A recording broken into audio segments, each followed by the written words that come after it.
It is so nice to be here with everyone. I really appreciate it. I love giving talks like this. It's so much fun. And I enjoy hearing people who share the interest in complexity. I don't know how much people know about complexity, so what I'm going to do is start with something that will get us all on the same page. I like to always do that. And I think that it's such an interesting topic because it's changing so much. So what I've done is I've put together some slides, and what we'll do is we'll talk about what complexity is and why we're in it. We'll talk about what it means for how we need to lead differently. And then you'll notice I also have this other word in here, which is follow. So how we need to lead and follow differently. And that's part of how I see leadership in a different way. The work that I've done has also advanced research on followership and followership theory, followership practice. I now am pushing the idea that leadership and followership are basically the same thing. They're part of the same construct. And when I write about it now, I call it the leadership/followership construct. So we can look at the leadership side of that construct, and I'll talk about that today with leaders. But I do want to premise this by saying that there is no leadership without followership. And followership is just as important to this. We consider it a co-creation, and there are different kinds of co-creations that you can have. I think that that is the most important cutting edge area in the leadership field right now, is really considering how those co-creations work and how they are fluid according to the situation and the context. And then at the end, I'm going to talk a bit about how we develop this kind of leadership followership. Right now, I can't see the chat, but I can see some people. I've got a gallery view in front of me. I can see some of you who have your camera on. If anyone wants to ask a question in the middle of it, I am perfectly fine with that. So I like to do this more as dialogue or discussion if we can. I'm very agile at dealing with questions. If I'm running slow on time, I'll make adaptations. I think if you use the raise hand feature, I should see it. But if I don't, I would ask whoever's the bold person in the room to say, Mary, jump in and just talk over me. Feel free to interrupt me. Mary, there's a question in the room, and we can handle it that way. Okay, so let's start here. Let's start with what is complexity. And if you're on this call, you probably know what complexity is. We're all living in it right now. The work that I started in this area started in 2001. I was talking to Cynthia about Russ Marion, who was at Clemson, which is where Cynthia was before. And Russ was the one who introduced me to complexity. In 2001, we could see that the world was changing. We were looking for something that would help us to understand this in a different way. Luckily, we had 20 years before it really kicked in, but we watched the trends and the pattern all along the way. I think when COVID happened, everyone fully understood. And I also think that right now, everyone really feels it. I don't know that there's a person in the world right now that isn't feeling something is very different in what's happening and feeling the effects of it. So the easiest way to describe what complexity is that it's rich interconnectivity. And we all know what interconnectivity is, so that's the easy part of it. We're in an interconnected world. Again, I don't think I need to explain that. All you have to do is open any kind of news story. The fact that we're here together on this call, it is an interconnected world. And with that, what the word rich in front of it means is that in the interconnectivity, when things are interacting together, richness in the complexity form is when an interaction occurs that creates a phase transition to a different state. So rich is a word that's used to describe something very deep and very powerful, which is some systems can be interconnected, but when they're interconnected, they don't change other parts of the system in the interaction. In complexity, what happens is that it changes the other part of the system into a phase transition as the interactions are occurring. So complexity is different from complicated. A lot of people use it to mean the word complicated. Complicated is a very intricate, involved problem, but it's not the same as complexity. And this came from Paul Cillier as the first person I heard use it, the difference between jumbo jets and mayonnaise. So a jumbo jet is complicated, but mayonnaise is complex. And here's why. With a jumbo jet, you can connect all of the pieces together, but when they connect, when they bump up against each other, they don't change the other part of the system. So they don't change the parts itself. You can take a jet and you can decompose it back to the original parts. So when you attach steel and rubber and glass and plastic and leather and whatever else is in there, metal, it doesn't change the component part.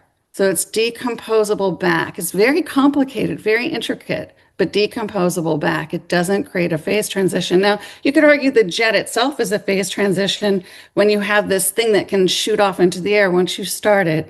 But the actual metal or the actual materials on the ground are not a phase transition. Whereas mayonnaise, you take those ingredients and you mix them together and they're not decomposable back. So, I mean, when you're eating this, who would know that that's made of eggs and olive oil or oil and lemon? You would never know that when you mix those things together, it's going to create this weird thing, mayonnaise, but then it's not decomposable back. The key thing about the phase transition to a different state is that once it's happened and it can't go back, there is no going back. So that's really the key indicator or key marker of complexity, is that you are in a different state. And during COVID, do y'all remember what this was called? They had a word that came up. Once COVID happened, there were two words actually in Cynthia's lingo, two words that came out to describe it. I want you to think about what they were to tell people what we were in. We were in a new normal. We all know those words, new normal. Why did we have to use the words new normal? It's because people were still hanging on thinking we were in the old world. And that verbiage started to happen because we had to understand that the world has shifted to something very different. So the most important thing about complexity is to understand when those phase transitions happen, you're in a new state, there's no going back. The other piece of complexity that we need as a foundation for understanding what's happening is the idea of emergence. So complexity is about emergence.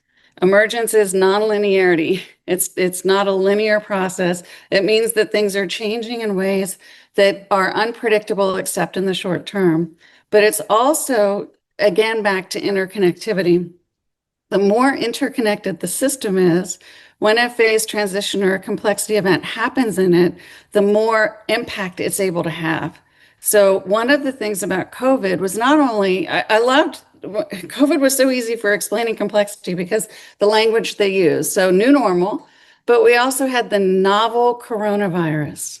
Novel, it's something that hasn't been here before. And the basic story, and it's been, I'm just going to go with the classic story that was told. It may not be true.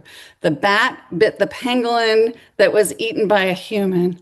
And in those interactive events, a novel coronavirus formed. Now, how it came about, we don't know, whether it was a lab or something else. But that idea of a novel coronavirus, that was just the first part of the emergence. That was the origination of the complexity event. But the reason it got so big and spread so quickly was because of how deeply contagious it was in a world that's so interconnected. And as it continued to roll out, it created phase transition one after another. So it starts as a sickness, then it becomes an epidemic, then it becomes a pandemic, then it becomes a global pandemic, then it becomes a lockdown, and it just affected everything. So the ramifications of that occur because of emergence. So when you're in complexity, you can't think in the old world of linear. You have to think about it from the standpoint of emergence. You have to bring an emergence mindset to it. All right, so let's talk about emergence and what's happening in the world. Again, sometimes there are things that are going on that make it so easy for me in the moment. And last week was one of those. Last week was what I would call, some people would say this week is a complexity week. And that politics we're in now, I think every week is a complexity week. But from the standpoint of complexity leadership in business, last week was a big complexity week here in the US. My son works on Wall Street. So he works in New York in the financial industry. And on Monday, he wrote me. He doesn't write me very often. He's really busy. And so when I hear from him, I usually know there's something pretty big going on. So he sent me this thing called the Citrini Report. I don't know if you followed this on Wall Street last week, but on Monday, it made the markets go crazy. And it was a visualization of what would happen in the world from 2 years from now in terms of effects and impacts of AI on everything in business, on employment, and on the market. So the background of this is that February 3rd, we had AI. We know that AI is the big thing happening. AI tool wipes out $300 billion from software and data stocks. Okay, that was February 3rd. February 23rd was this Citrini report, and it went viral really quickly. It rattled Wall Street. It went on Wall Street all week long as the markets were dropping. Any of you who are checking your accounts were seeing this. Deep anxiety about the AI future. So I have been following AI, but I've been experiencing it, thinking about it from the higher ed. I wasn't thinking on the bigger picture necessarily, but when he wrote me, I could sense fear. There was fear in him because he's a trader, and this was just absolute deep anxiety and fear that was happening, so much that he reached out to me to talk about it. All right, so then I went to check into it more. It was this doomsday report, and basically it said that AI is going to unwind employment. And with that, as a good complexity person, I thought, I need to go inform myself. So I pulled up this Ezra Klein from New York Times and listened to his podcast. If you're interested in AI, it's an amazing podcast. It's a big investment. It's 90 minutes. I never, ever listen to anything that's that long, but it was worth it. So now I'm reading and thinking about it, and I'm hearing all of this stuff from experts on what's happening. This is such an emergence event that no one in this world right now can tell us what's going to happen with it. All right, so then on Thursday, my son sends me this. This is Jack Dorsey at Block, slashing 40% of the workforce. And this is his text, up 25% after hours. So he's still keeping me informed on what's happening. And this sends another chill through Wall Street because people are getting laid off. And I've seen more layoffs now announced this week. All right, so when I put my complexity hat on and I look at Jack Dorsey in the midst of everything that was being said, an interpretation from a complexity standpoint could be, well, he's doing this, and what he said is AI is here, and the software service industry is being killed. This is an adapt or die moment. Now, the extreme complexity is adapt or die. So he framed it as an adapt or die moment. And in this moment, we have to take extreme action. From a complexity standpoint, it would be they are being disrupted. SaaS, software service, as a service is being disrupted. And Dorsey is saying, my organization is not changing fast enough. I have to do something radical. And we've seen this happen before. So he says, I'm going to slash the workforce. And in doing that, I'm going to force this. I'm going to disrupt our organization so much that it has no choice but to adapt because we can't do this without AI. So that would be a complexity interpretation. And sometimes I think that could be reasonable. And I was finding myself saying that. And then we see this. Block lays off 40%, blames it on AI. Don't buy the excuse. So now they're saying, he's just using this as an excuse. It's not really AI that's doing it. They had hired too much and they're doing a correction. And this is just like any other restructuring. So this is the cycle we're in. You cannot make an explanation for anything that's going on with any kind of credibility or confidence because things are changing so quickly. This is just simply a matter of a week and a few days. All right, so I think that the most important thing to understand about the complexity we're happening now is these things that are happening. Let's take AI as an example. They are complexity, they are different, but they're patterns that we've seen all throughout history. What's happening now isn't that much different in many ways from the Industrial Revolution that happened 100 years ago. The difference is the pace of it. It is exponentially, unbelievably more rapid than it was in the past. So what's making this so difficult is the speed at which it's happening. No one has time really to catch up. No one can predict. And I think that we all know that we need to be adaptive, but how do we do that in this rapid speed? So let's look at what needs to happen in complexity. We have to get to an adaptive response versus an order response. An order response is one that keeps it in the old status quo. So an adaptive response enables adaptability. And an order response stays in the old, outdated order. Now, this is fractal. So everything that I talk about in this approach is fractal. It means that it can occur across scale. So the same exact process that I described occurs in my head, it occurs between people, it occurs in the world. It's the exact same dynamic. And that's the nice thing about it, is that if we can understand this process and this dynamic, then we can apply it at any level in which it's happening. So for this, I've just chosen a person and an organization because that's the kind of work that's the boundary or the container we put for the complexity leadership work. Adaptability means a person has to be adaptive or an organization needs to be adaptive for an adaptive response. And order responses, we want to stay in the old, outdated order. And so you can see this in the chart that's on the side of this. At the bottom is the order response. Now, the order response is basically the hierarchical structuring that we have been using forever in organizations and in leadership to try to get things done. It doesn't mean it goes away. It doesn't mean that we don't need that. We still need that hierarchical structure, but we can't rely on it. We can't use it. What we have to do in complexity is go up to an adaptive response. And if you notice what that looks like, it's a network. It's a network map. I'm always shocked, and I've said this now for years, and I still haven't changed it. I'm always shocked at how many people don't know what that kind of picture is called and at how little we have taught networks. Networks and network mapping are really critically important for where we're going in the future of the world. All right, so it's a network connection, a network dynamic that's happening. And then chaos is when you feel that there aren't any patterns. There's no connection, there's no pattern.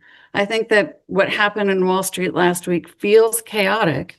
Citrini tried to put a pattern on something that's happening. That pattern that they showed in the picture they showed freaked people out. And then it put them into chaos. Like, I have no idea what I'm supposed to do in this situation. I don't know where this is going to go. All right. So in the adaptive response, then, what you need to do is make sure that you don't stay in the old equilibrium. You have to first recognize that complexity is happening. And even as a complexity person, that's not always easy for me. I don't always recognize it. It shocks me how often I'm in a situation and I've been using the traditional framing or my traditional normal approach to things. And then all of a sudden light bulb goes off and I say, oh my gosh, it's complexity. I have to recognize that I'm in it. And then once you do that, and once you put that lens or that hat on, you can see things very differently. So you have to not stay in the instability. You have to not pull back to equilibrium, because if you do that, especially in the extreme, it leads to stagnation and death. So we know that lots of people do this. We know that lots of organizations do it, and we know that this is a natural reaction. So what we have to do instead is figure out, how do we get to the adaptive? And I think the biggest challenge we have now, and this is the newer piece I've added to the work, is figure out how this ties to our stress response. So when we're in complexity, we experience it as pressures. They're pressures that come in on us. Those pressures then activate us and put us in tension. And it's really the question of, what do we do with that tension? Does the tension get so big that we go up into chaos? Or does the tension not happen and we stay in order? And if we were to go back to the Jack Dorsey example, if we were to put a complexity lens, and again, we have to question that, a complexity interpretation, because that might not be what's happening. But one interpretation would be him saying, hey, we've stayed too much in order, and I need to get you to complexity. And to do that, I have to massively disrupt this system to force it to change. So that interpretation would be, he's pulling them out of order and putting them in complexity.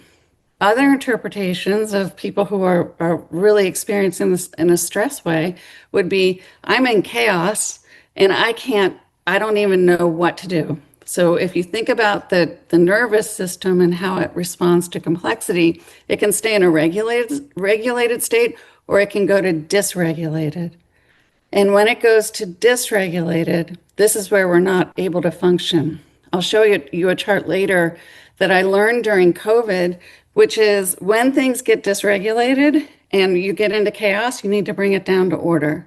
I used to always say, well, you need to be in complexity. I didn't like order, but I now realize that you've got to pull it back down to get it back to order so that people can be calm, they can breathe, they can address this, and then pull it back up into a regulated state.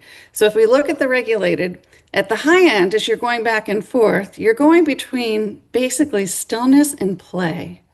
And I always call myself a complexity person.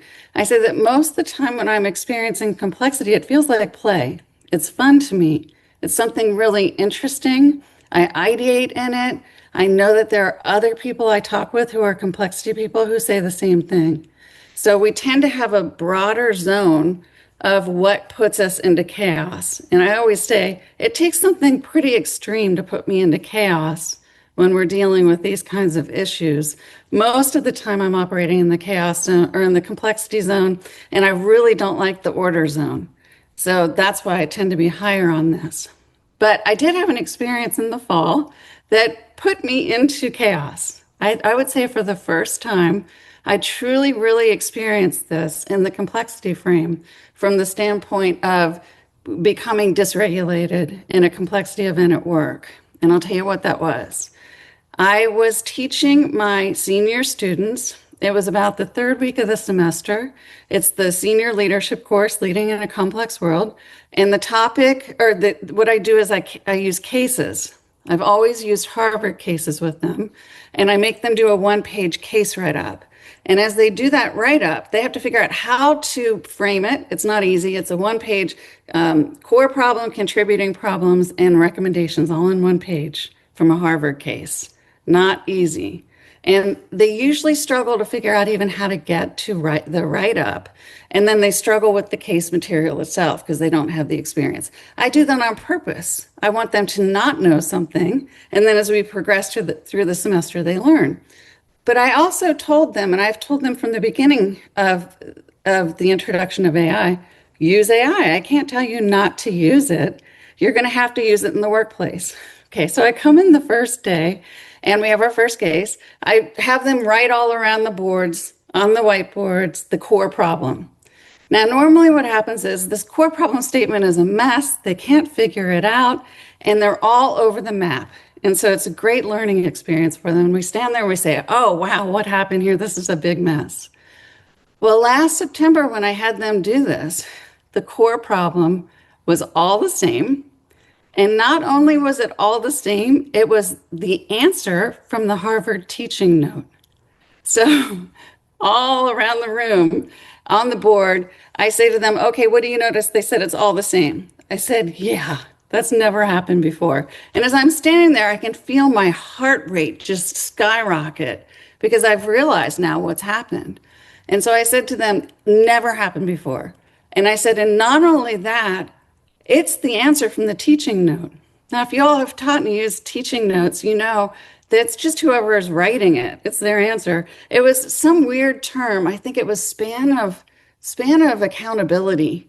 Okay, span of accountability is not a term we use in our profession. I bet most of you don't even know that term.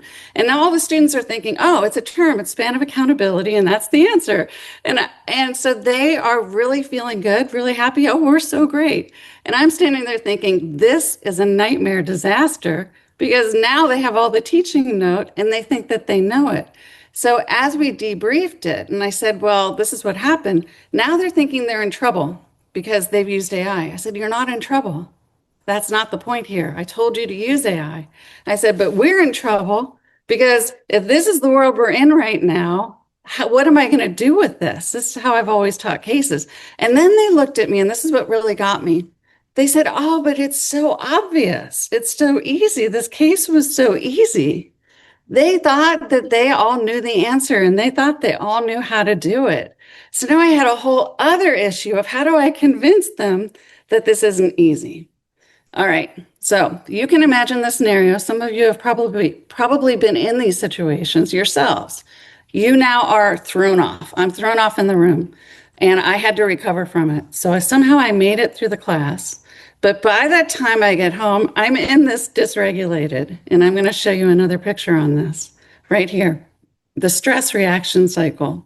So if we look at this, there's an external stressor and an internal stressor, and they all come in. And now I'm responding to this in my internal stressor as I get out of the classroom.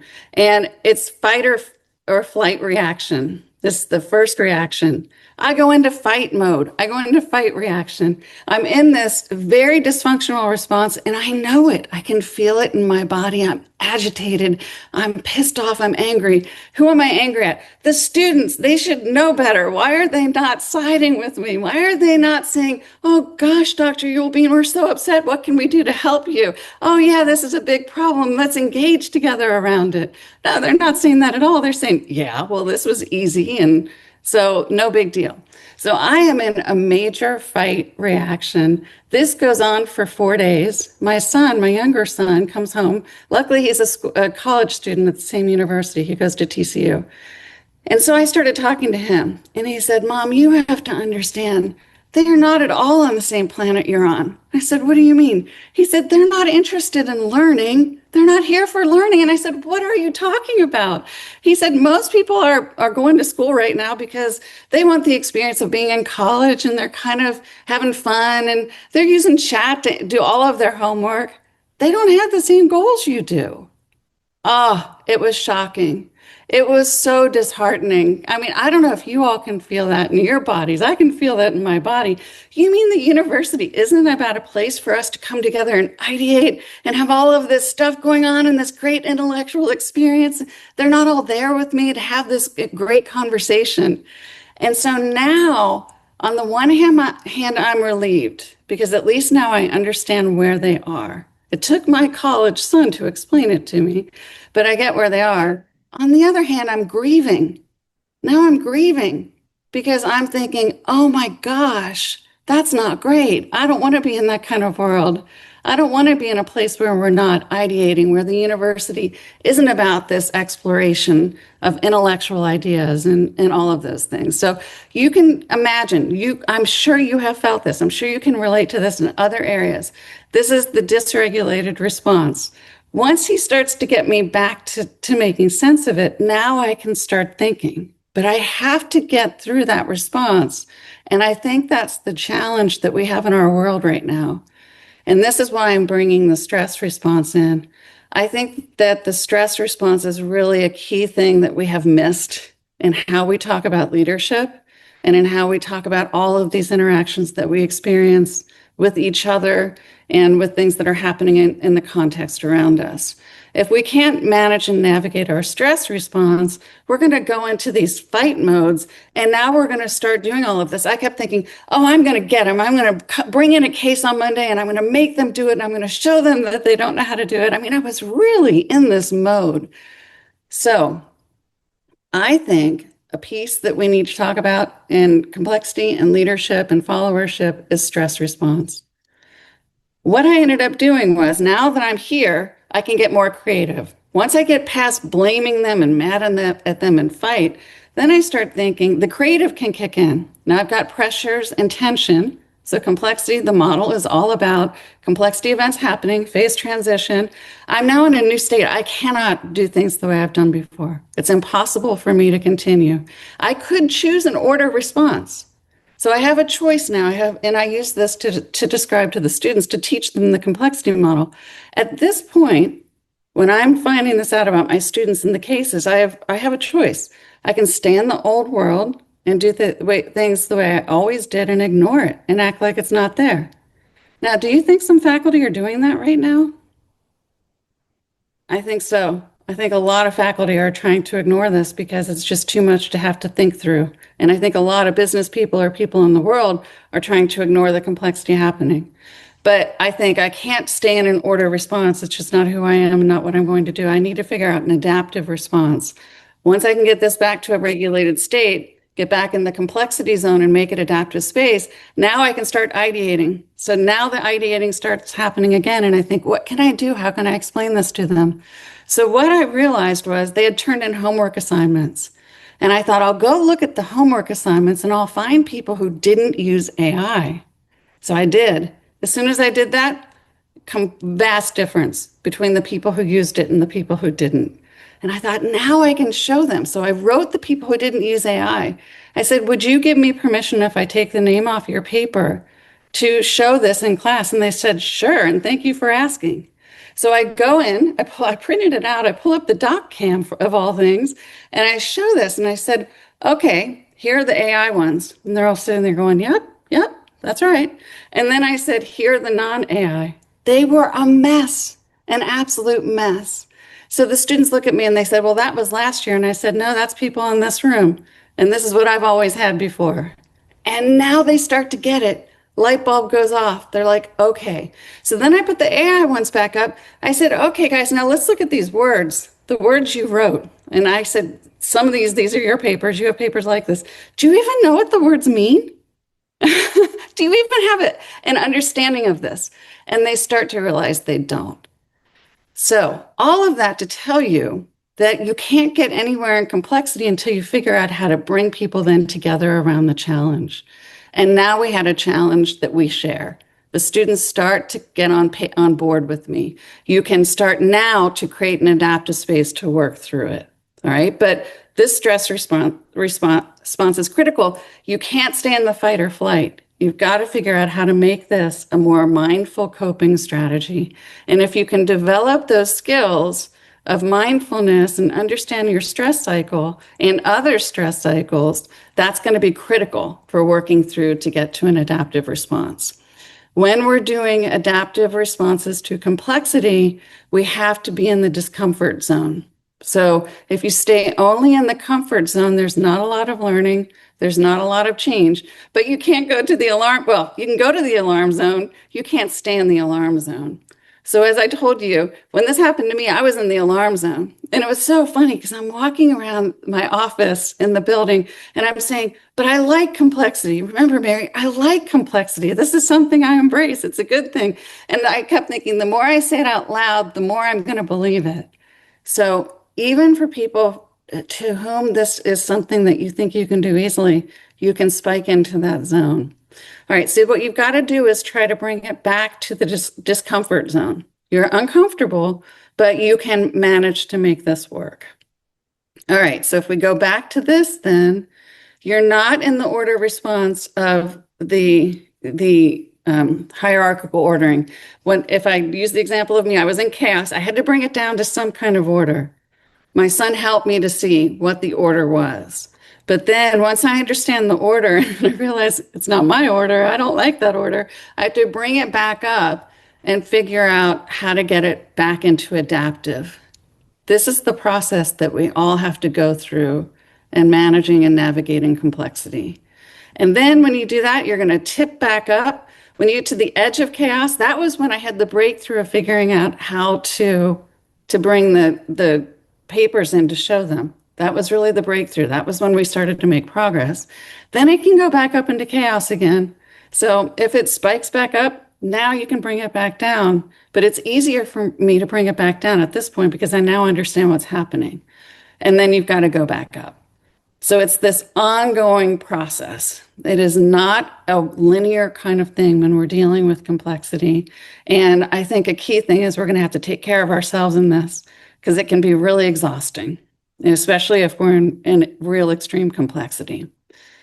All right, so what we then take away from that is as people and as leaders, what we have to understand is the importance today of resilience and adaptability. And the interesting thing is, when you look at those words, they're basically the same thing. So resilience is an ability to recover from or adjust easily to misfortune or change. All of us today are dealing with some kind of misfortune or change if we're living in the world. I mean, there's just so much stuff happening that I can't imagine that people are not pulling on their resilience all the time. But adaptability is the quality of being able to adjust to new conditions. And this is really where the sweet spot is for us. We have to learn as leaders, how do we adjust to new conditions? How do we make ourselves more adaptive? And it's not just us, it's our organizations, because our organizations are not designed for adaptability. They're designed for efficiency and control. So we've got to figure out how we make them more adaptive. All right, I'm going to pause for a minute because I've been talking a lot. I don't usually like to talk that much. Still can't see the chat box, but I'll trust that others can. Is there anything coming up in chat, or does anyone want to jump in here with any kind of discussion? I'm going to expand my screen where I can see you. I'm still not looking at chat. Anybody want to jump in? You are welcome to. I wanted to just I had a kind of a funny thought about your ring, especially of the chaos ring of difficulty, terrifying, and for those who are working on college campuses, there's a digital accessibility mandate that's coming down, and we find in our work that a lot of our people on campus, our faculty, are operating in that chaos zone of it's overwhelming and it's terrifying, and we have to figure out how to pull people back from that edge of chaos into a place of it's hard but doable. And so I don't really have a question as much as just a comment of like, these are things that we experience within our organization on a regular basis. And it's that balance of trying to keep people from falling into that chaos zone that is such a challenging thing to message and to support. So that slide was very much resonated with me. So thank you for that. Thank you, Sarah. And what are you finding works? So, what kinds of things do you do that work? And the other thing that I find interesting about this is, again, we've talked a lot in different areas of leadership, but I don't think we've really talked about this as being a leadership skill. I don't know if you all agree with that. So, I'm curious to know what you've been doing, Sarah. Well, what we've been trying to do, and of course, we know that we're not going to please everybody, and there are people who are going to stay in that chaos state no matter what level of support we provide. But really, we're trying to hold people gently Yes. and give them support in a positive but firm manner of, this is doable. This is hard, but it's doable. And we're here to help you move through that chaos and kind of hopefully take some of that pressure off. Depending on who we're in contact with, I think we're successful. The challenge, I think, for us is the limited amount of time that we have to actually do that outreach to a high level of people that we need to actually reach. Yeah. And that's the other challenge. This takes time. And the time issue is really, really a hard one. But I like that. It's doable, but you have to be firm, because if you're not firm, what happens is people want to slide back to comfort. Mhm. They'll slide back to order. So the way I interpret it's doable but firm is we're still trying to keep them in that complexity, just not in the chaos zone. Right. Exactly. Great. Thank Thank you, you so Sarah. much. Thank you. David? Hey, I'm going to try to pronounce your name, Dr. Uhl-Bien. Is that It's actually Uhl-Bien, but I answer to Uhl-Bien? anything. Yeah, great. Well, thank you just overall, just thanks. This is great.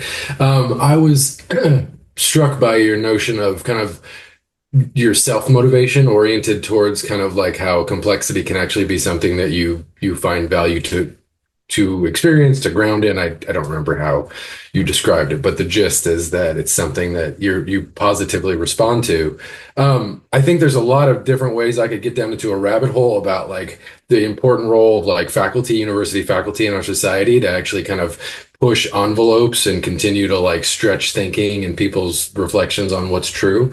And I'm benefiting from that in the organizational development degree at UGA right now. And Dr. Sims, hey, shout out.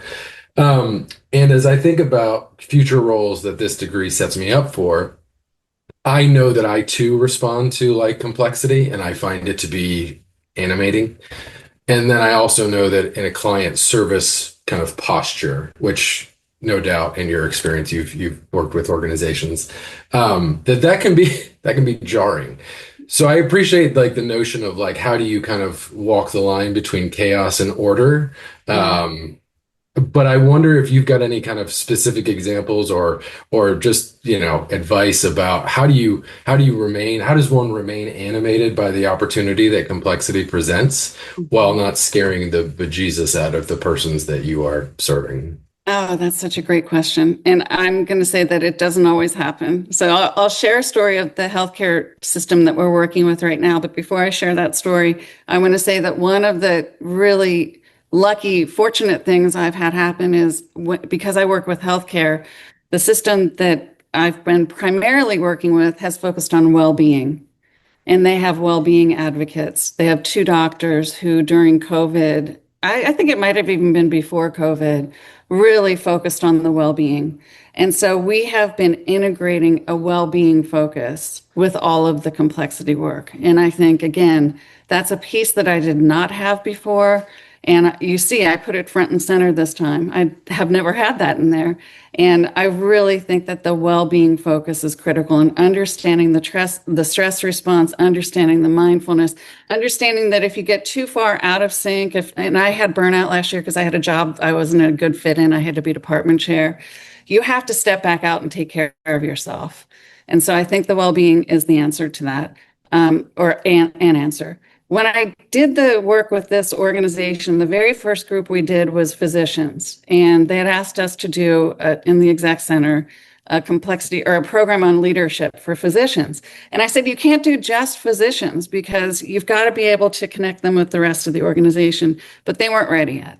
So we come in the first day and we do the physicians, and I'm talking complexity, and one of them takes me out on break, goes out in the room and is screaming in my face, how dare you? How dare you say that complexity is a good thing? How dare you say that this can be fun? This is our lives and our livelihood. I mean, screaming at me. And I looked at him and I said, I understand that. I do. I promise. I understand that this is not a pleasant thing.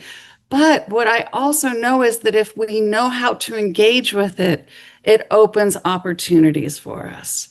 So the answer isn't getting upset with complexity and fighting against it. The answer to this is figuring out how we engage with it. And that's what we've done. Now, as the work has progressed, I've gotten better at learning how to do that. And I think that the key there is to understand how to frame up problems or challenges that people are having as a complexity challenge. So the short answer to the long story here is what you do is if you're engaging with them, you help them identify what is the complexity challenge that you're experiencing. You frame that up, and there's a whole set of skills around that, how you have to do it. But as you frame it up, then you begin to help them create the conditions to address it. So you then foster the conditions to enable adaptive space. You show them the process. We've done, we had our 10-year anniversary of this program last year, and then they decided it still wasn't enough. So they now are doing 2 a year. So we've just done cohort 11, the graduation's tomorrow. We're starting cohort 12 next month. So we've doubled it. We've trained every top leader in their organization. By doing that, we've created cohorts and network connections. We've infused a culture that understands this. But even that wasn't enough. So when the new president came on, he said he wasn't interested in that program. It was too much like school classes. He said, I want something more active. So he's now the president of the Physician Network. We have a 2.0 program with the two well-being advocates. We together co-created an amazing program that I call Matt's Adaptive Space. He's the president. It's adaptive space. I don't think he'll ever give this up, because he and I now go in there and we create adaptive space. And I always say to all of them, anybody in our programs, hey, you're not coming to school, we're coming to your work. You might be here on campus, although sometimes we go to their location. We're entering into your work. This isn't for you to sit here and think about as some lofty idea. I want you to go out and use it and then come back and tell us. But what we've done with this particular organization, because they've been such great partners, is we do it together. And now all of us together in the organization are very agile at creating the adaptive space. So long answer, David, but hopefully that helped. Okay, that's good. All right, Chris? Thank you very much, Dr. Mary. I won't even try your last name. It's okay. And I'm going to build on what David was saying. I'm an executive leadership coach, and I work in adaptive leadership coaching a lot. So I recognize in what you're saying the echoes of Ron Heifetz from Harvard, and then Otto Scharmer, David Snowden with the Cynefin model from clear, complicated, complex, chaotic, and right in the middle is confused. Yes. I'd like to hear what you're discovering now and adding to that basis that I can bring back to the leaders that I'm coaching. And just for grin, something that just came from David Snowden was a connected mapping of where humans are essential in the unfolding of AI. And basically, we are absolutely essential in complexity, and we must be the actors when it's chaos. We cannot let the AI act for us in chaos, which makes the whole anthropic DoD thing scary AF. I know it is. It really is. It's very scary, very dangerous, honestly. Okay, so Chris, in response to that, yes, it's great that all of those things are out there. Whenever I talk with anyone who has studied under Heifetz, they get this, and I love that. It makes it so much easier for me to work with them. I think that Ron Heifetz was an incredible visionary with what he saw in the 90s. The book he wrote, The Work of Leadership, and I used that as I was teaching exec ed. Unbelievable, really great stuff. Dave Snowden as well, and the work that he's been doing to advance complexity. What we have done that's a little bit different is we started with complexity. So I know Dave did as well, but Russ Marion and I started with complexity back in 2001, and we took it to say, what would complexity tell us about leadership? So we really come from more of the academic science background to develop the science model and what that looks like. And I think that what's been generated from that is the adaptive process model, which I will show next. So I'll do a couple more questions, then I'll pause and show you the model. But the adaptive process model is something that came from science. So it's scientifically grounded. And I believe that it's given us some new ways of thinking about these things that are a parsimonious, very rigorous, academically developed, scientific, evidence-based platform for understanding leadership that all of the other pieces that are out there help inform on. But I don't think those other pieces have really taken the core science process of the adaptive process, and I don't think that they have taken the leadership angle. So that's the difference. Sorry. Okay. Thanks, Chris. I've got allergies and I can feel it. I don't know if you can hear it in my voice, but it comes up. Okay. So I'll show you that. And what we've been able to do with that then is train people in that. And then we use it in organizations to drive organizational transformation. And the next step now is I told you about Matt, my partner, who's the president of the Physician Network. He and I now can do it like this. And so I said, the next step is we've got to train people below you. So this year we tried to train 2 of his new division chiefs under him who are also doctors in this. And that's the stage now is, can we scale it? Can we take what we've done in terms of learning how to implement this in people and in organizations and scale it to the broader level? So that's where we're going. And I think the frameworks will help. A quick side story. I was at TCU, I don't know what year it was. The chancellor had asked me to give a talk to his top 70 people. I go in the room, I'm sitting next to a physicist. And I'm sitting at the table, the chancellor's there. And the guy turns to me and he says, "So what are you here for?" I said, "I'm the speaker for lunch." He said, "What are you talking about?" And I said, "Leadership." And I could see him. I was like, my interpretation, if you have to put a caption next to it, is, oh man, okay, I'm going to get a nice mental nap here. I'm just going to zone out and nap during her talk because I don't have to think about this one. By the time I got back to my office, he had sent me an email. I mean, I just walked from the talk back to my office, an email so long I can't even describe. And he just said, "Oh my gosh, you just presented physics." And then he laid it all out.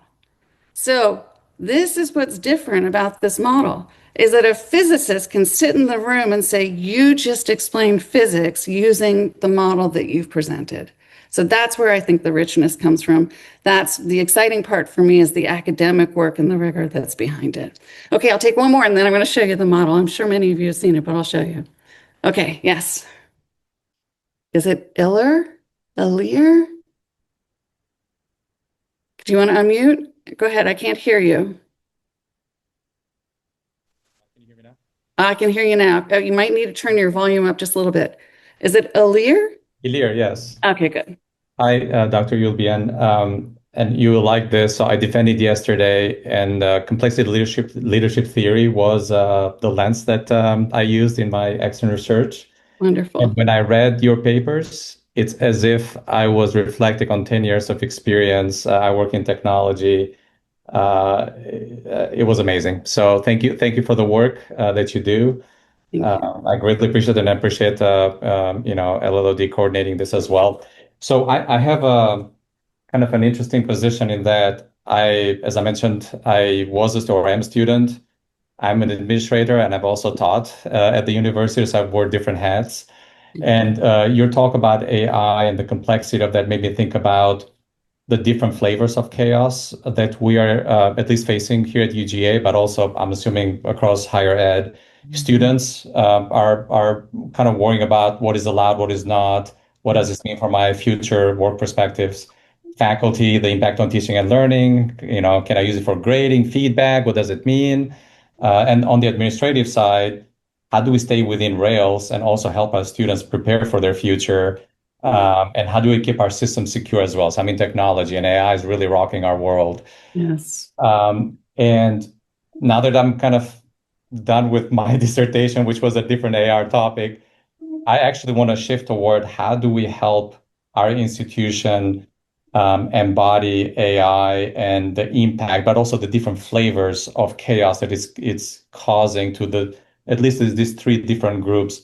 It's pretty tough to kind of start identifying the strings that we can start pulling and coordinating this, because the order and chaos is different for each of these groups. They come from different angles.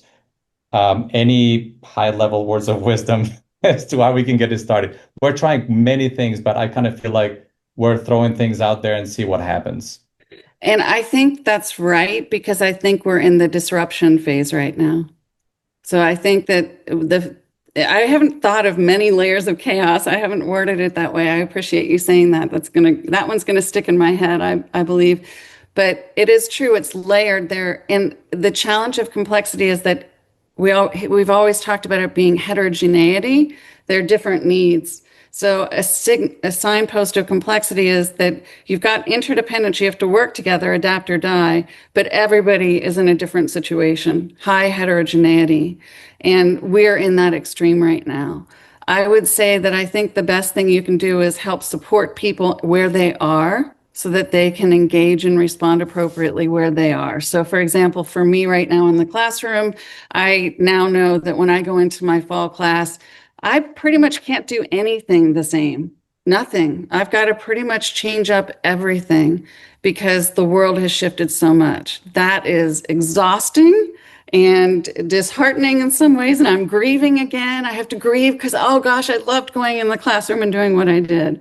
So I think you also addressing the feelings people are having, the grieving, the loss, and all of that, the fear, the anxiety, helping them with that, but then helping them where they are.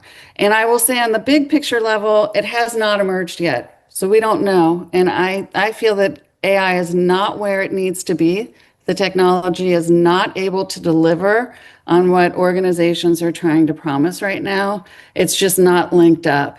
But I'm telling everybody I know, and I told my kids, instead of fighting this now, and instead of saying it's going to replace me, start thinking about how you can use it. And that's what I'm going to do with my students. So again, I think it's just keeping yourself agile and adaptive right now. And what that would mean is positioning yourself so that whatever direction it goes, you can slide into it. That's the best advice I can give at this stage of it. Does that help, Alir? It does. It does. Great. Thank you. Okay. All right, so I'm going to pause now and I'm going to go back to the slides. I will show you the model and then thank you. I love the questions and the discussion. So I'm going to go through this one kind of quickly and then we can have some more discussion. All right, so the law of requisite complexity, you can see this slide, correct? This is basically the idea that if we apply that to complexity, the law of requisite variety, it takes complexity to beat complexity. So what we need to do is we need to stay in the complexity zone. But again, I showed you that chart earlier. That might mean you need to go down to order if you're in chaos. And if you're too low in order, you've got to spike them back up again. The do it, but be firm. So you have to make sure you keep them there. All right. Traditional leadership is designed for order. It's designed for status quo. So I want you to know that traditional leadership isn't going to work. You can't use traditional leadership approaches in complexity. Now, the challenge of this is complexity has elements of complicated in it. So it's not like you say, oh, I abandon all the traditional leadership. You have to instead add the complexity on top of it. So what you're trying to do is enable an adaptive response, which is this network dynamic, but you still have to keep the traditional going for the elements that are complicated. And that's the difference between complexity and complicated. I'm so sorry to interrupt. I did not see your slides. Oh. Does anybody else not see the slides? Do you I all can see the slides. Oh, you can? Sarah, see it's them. a weird thing in Zoom. I think you have to go Okay, up to I'm so top sorry. of Zoom and go to the different screens. They There changed it the is. Thank you. settings. I'm so Yeah, sorry. Please it's okay. continue.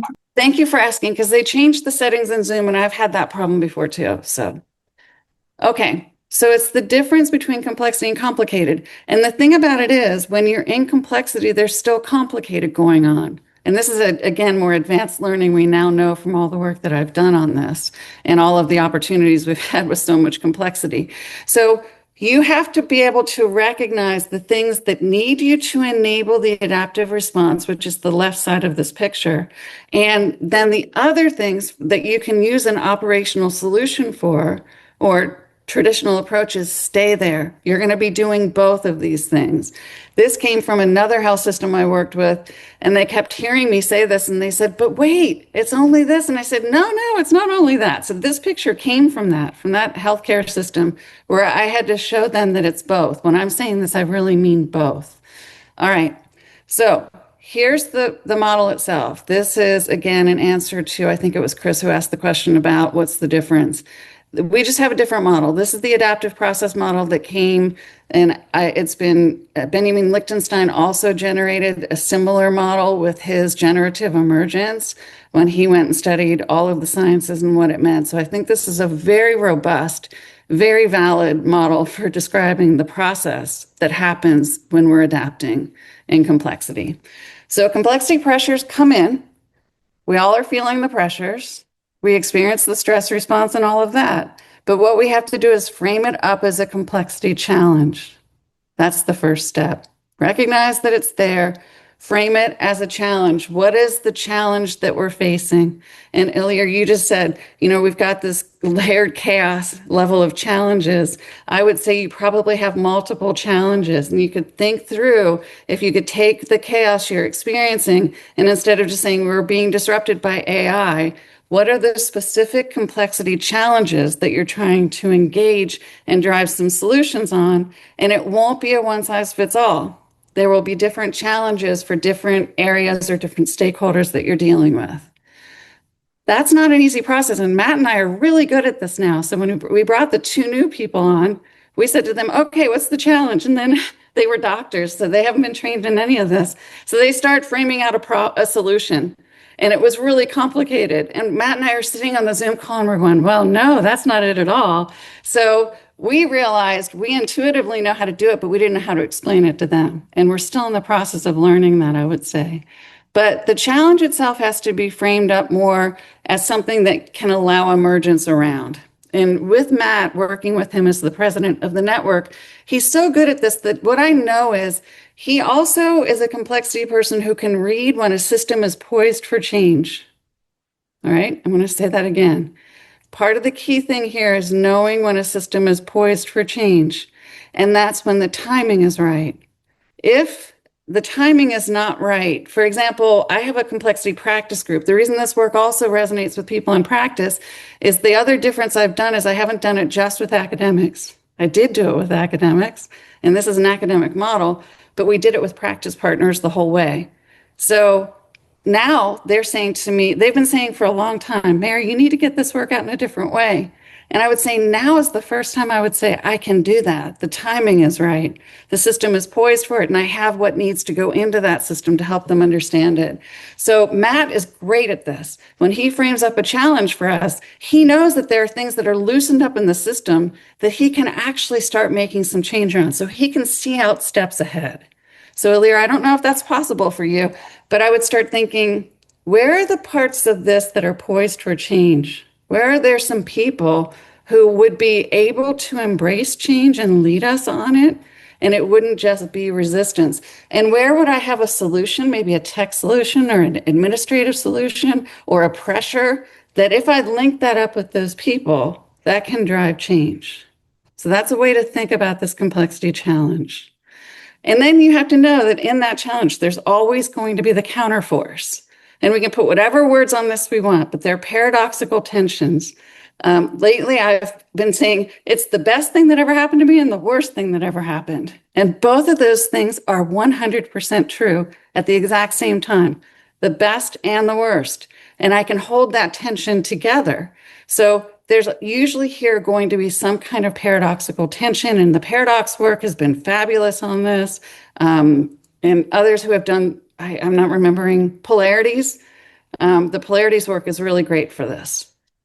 All right, so you put in whatever words they are. For here, I put complexity challenge with push for stability. Those things go in tension, right? So tension is what is happening.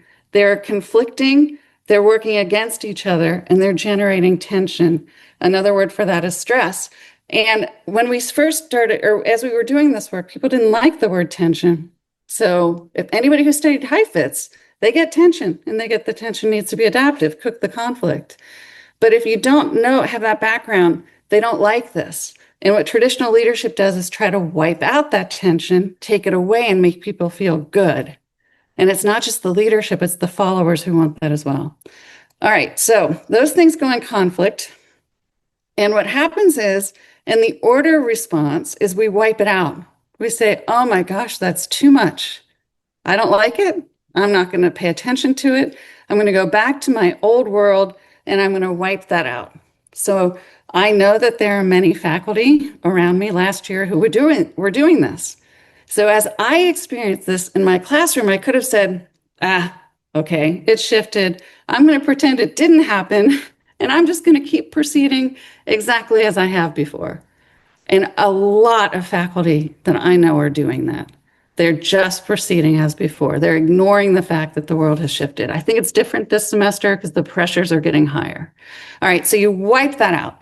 That's the order response. What needs to happen in the adaptive response is you have to engage that tension. That's the story I told you and why I started with it. The tension is the key piece, the stress piece. How do we handle that? And now what you've got to do is you keep this and you now allow the complexity challenge to become a push for change. So we're trying to change something here. And we're trying to understand that the system has shifted. So that tension is now going to be push for change against push for stability. And we use the word conflicting. We changed it to conflicting. And this is because we want to recognize and acknowledge exactly what you said earlier, that there are all these conflicting layers of chaos, all these things that are conflicting against each other.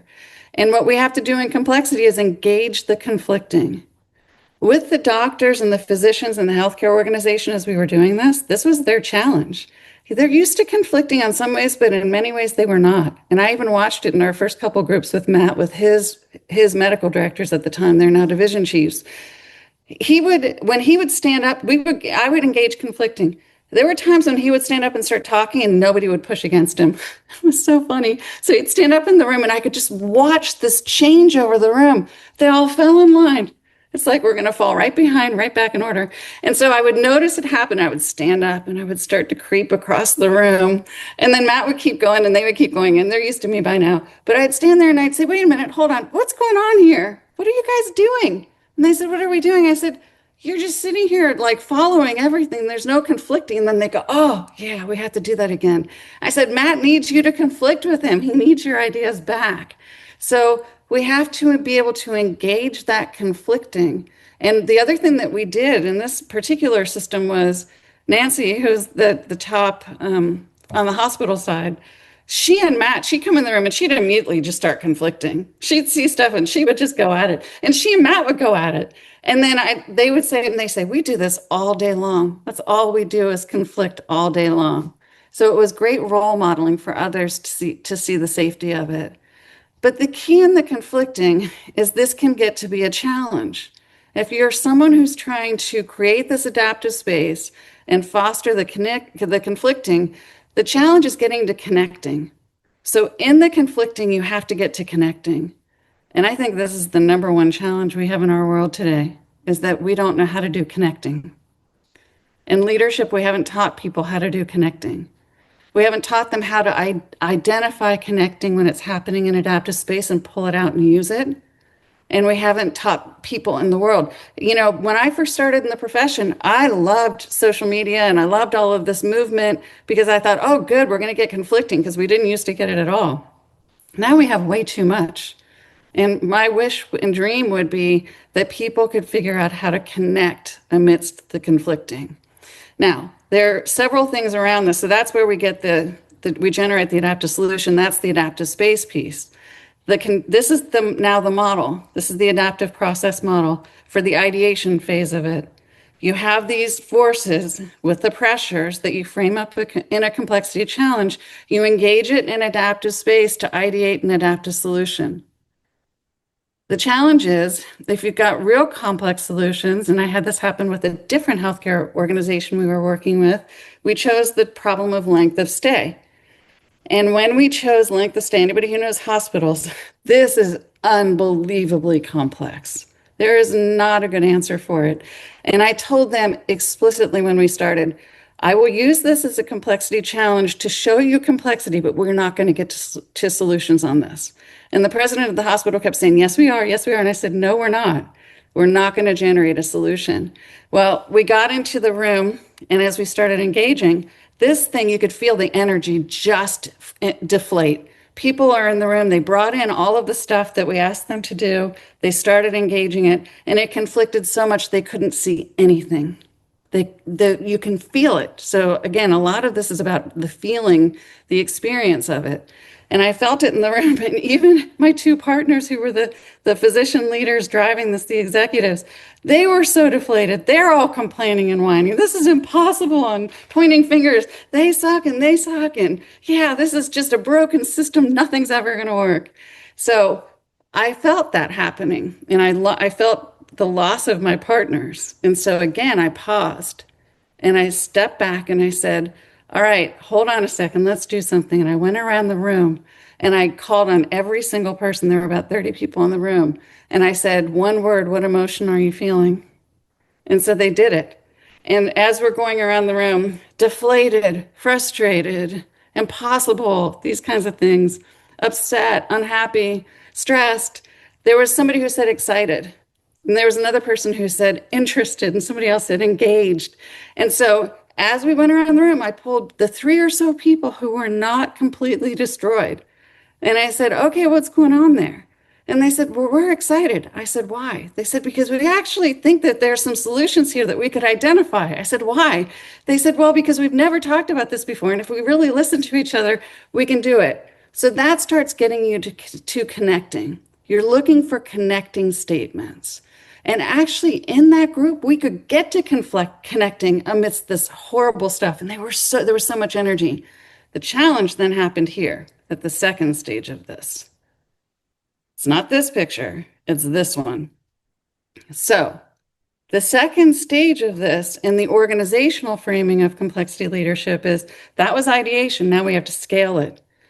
It's how do you get it across the system, across the organizational system, to get it into new order. And this was the challenge. So at this stage, I had a group that was so excited, but we lost our president. In about the third session of a 10-session program over 6 months, he left to go become a CEO somewhere else.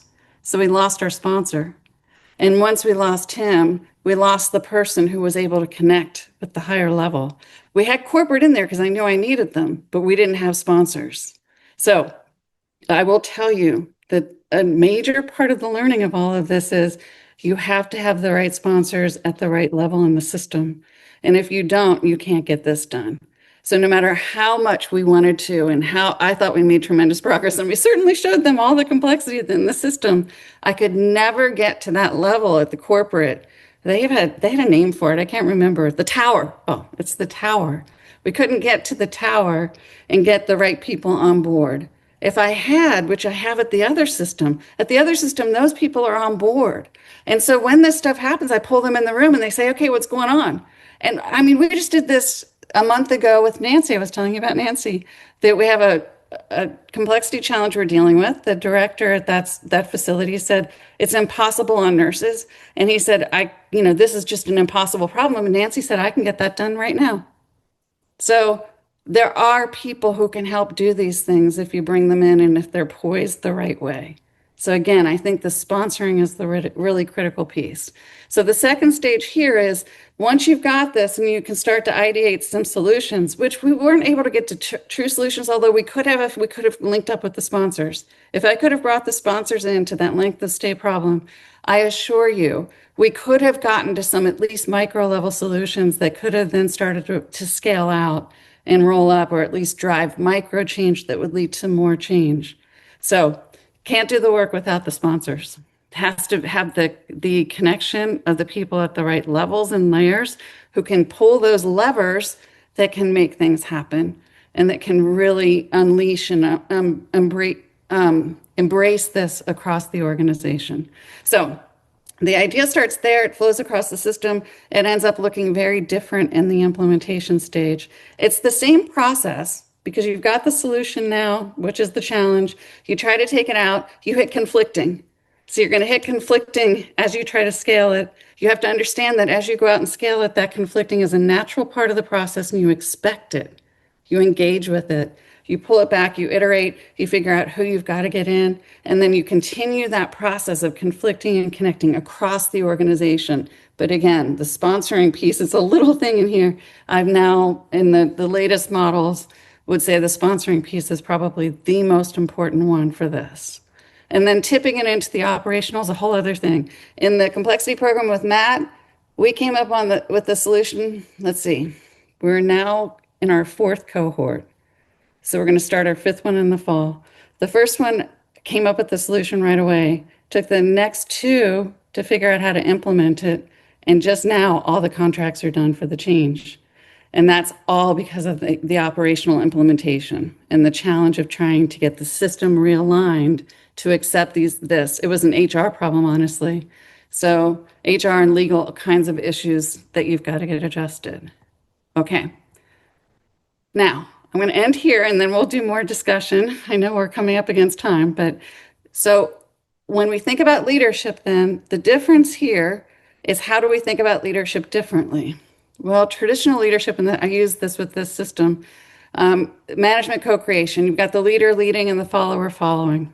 That's traditional leadership. Okay, that works in some cases. It works if you've got a really non-complex problem and you're trying to drive an order response, that can work. And a lot of times it's really nice. I like being in that if that works. For complexity, though, you need more of a collaborative co-creation. And this is where the leadership scholars really struggle because they don't get following. They don't get followership. They think we've always looked at followership and we haven't. We've looked at followers, but the followers are subordinates. And they're really, really deeply embedded in this mindset of manager, subordinate, and hierarchical. And then now, currently, they're getting to, oh, okay, now we don't need hierarchical at all. And I'm like, whoa, yes, you still need hierarchical. And it's not that you just take this out and it's all flat. What you need to understand is the co-creation.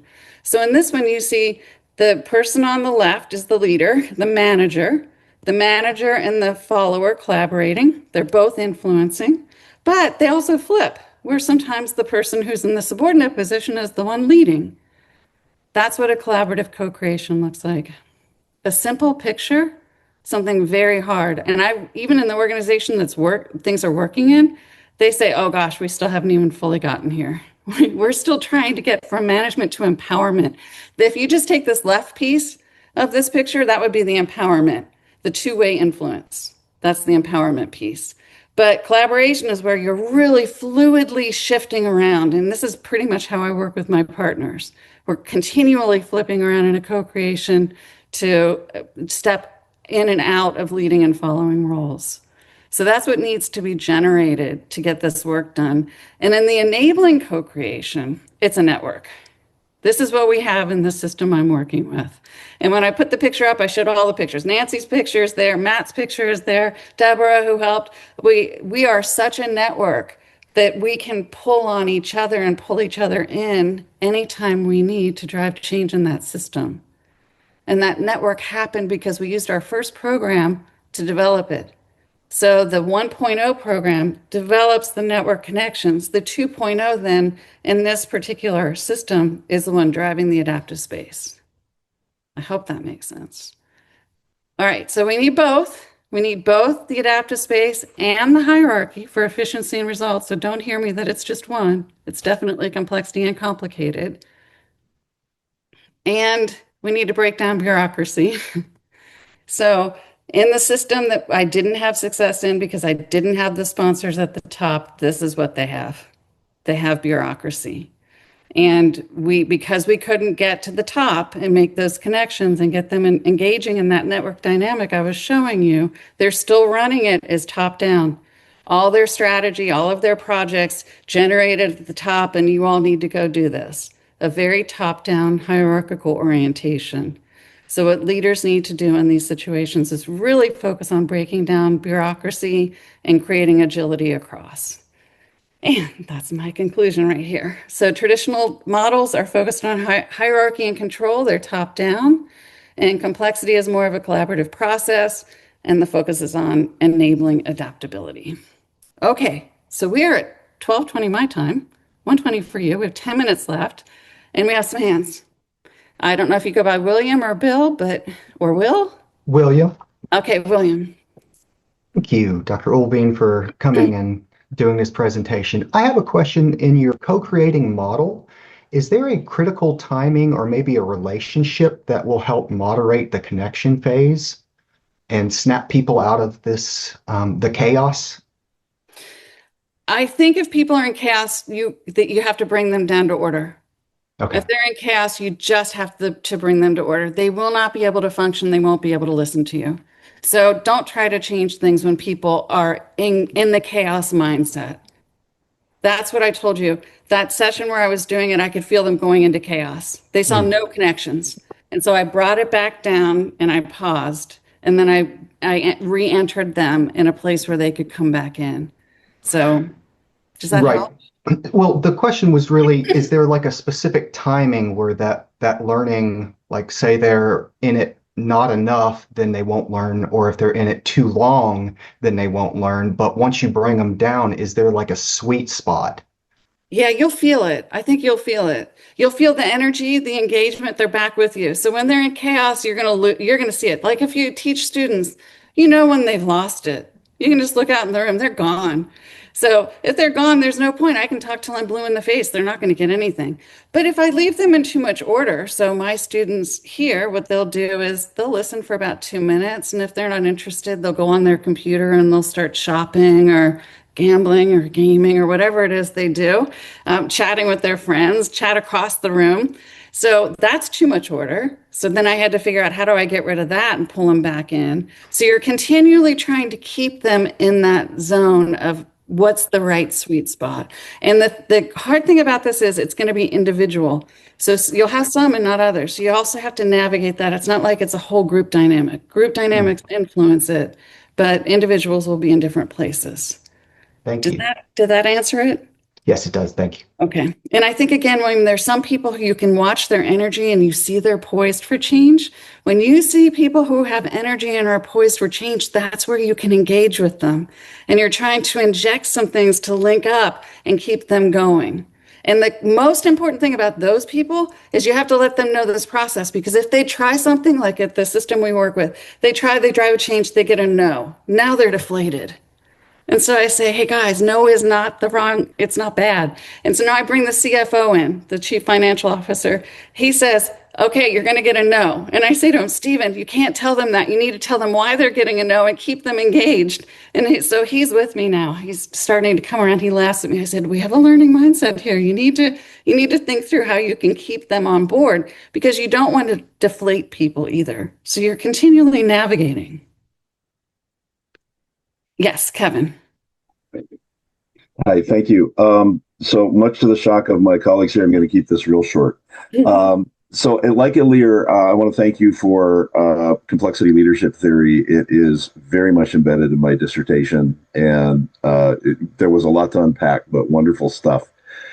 The one thing I wanted to mention about leadership, and when I was doing my research with a library system that I also had consulted with, one of the things I noticed we had to do was change the concept of leadership from the person who had the ideas or even veto power over the ideas to the concept of, look, if you release your people through the process of brokerage and closure and through that adaptive space, they're the ones generating the ideas. They're the ones building coalitions around good ideas. And they're the ones that are going to create an idea that can be reabsorbed in the organization. So that shifts the role of leadership to creating the conditions for that to happen, as opposed to being the person who has to have the final idea. That's right. That was very useful. And I did derive that from your work. So thank you. Thank you for the comment, and that's spot on. It's a very different way of leading. It is. You're now enabling, but I would say you play a critical role, because if you do have the position, it's that sponsoring role. So they might be able to drive things, but they need you to do certain things. Like it could be protection, you're protecting them. But when Matt's in the room, and when I run these programs, I say, listen, I won't do this unless you have some sponsors or executives in the room. And here's why. This great stuff is going to come up and I can't do anything with it. I learn it, but I'm not in the organization. So Matt has learned, he sits there and listens, and all this stuff comes up and you can watch his brain. He's an introvert. So the first couple times I met him, he didn't talk at all. When we were on Zoom, it was hard to get him to say a word. And he had great ideas. You just had to yank them out of them, Yeah, he's talked about that. He talks about that quite a lot. Now he's gotten better at this, but he'll sit there and he'll go, you can watch his brain ticking, and he runs off and he goes and he fixes it all behind the scenes, which is also why it's hard for me to teach this, because I say to everybody, hey, Matt's going and doing it, and you guys have no idea. So when we brought the two new people on, Matt starts doing it again. I said, Matt, you got to stop. You've got to tell these two what you're doing. You can't go do it. He said, oh, I like doing it. I said, I know, but you can't do that. You have to teach them, because if you want them to learn it, you have to be willing to let go and let them try it. So there is a lot to this. It might look pretty simple, but that shift you're talking about, not me leading it. I'm not the one in control. I'm enabling others to do it, and then I'm helping to foster this. That's the mindset shift. Thank you. Okay, thanks, Kevin. Sue, hi. Hi, yeah, thanks. I'm dialing in from the UK. I'm a military officer who's also in the healthcare space and a PhD student. So I'm trying to investigate around how we change an organizational mindset from in the hierarchy for collective, collaborative leadership, and understanding the barriers and the things to that. So I'm coming at it from a more of an adult learning perspective through Mesereau's transformative learning to reframe what leadership is in personally, but as an organizational mindset, the ontology of the business needs to reframe what leadership is and where it resides and how it's enacted, and so that individual transformation. And so I'm looking at a model that through to understand the causal powers of the conditions for learning and for leadership to be more collaborative, to sort of for safety of patients, for outcomes, but